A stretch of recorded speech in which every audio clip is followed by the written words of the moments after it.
So, pillar number 4, financial modeling and investment structure. Very, very important. You're going to need a detailed cost breakdown of the entire project. That means you need to know about the land, about the fees, about the construction cost, about the developer cost, but all the costs to connect your property to the electricity grid, water, balancing tanks, freshwater tanks, community donations.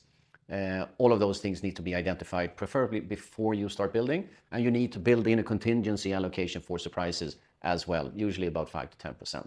Cash flow is very important. You're going to need a cash flow prognosis to understand approximately at what pace this money will be paid. You're going to need some form of pricing strategy and compare that to the market benchmarks if you're going to sell or flip the villa. And of course, you need to compare that to your expenses to make sure that there's a healthy margin before you start building. You're going to think about the legal structure, how to structure this ownership using a local PT, PMA. You're going to have to think about the tax implications and the exit strategies. How are you going to sell this property? Maybe not to whom, but how? How will you make sure that your company is attractive to buy? You have two versions of selling. You can sell the property, expensive, or you can sell the shares of the PT, PMA, that mean the company that actually owns the asset, and that's the best way. But then you need to set that up from the start to be attractive to buy. Can't be any surprises. Everything has to be accounted for meticulously.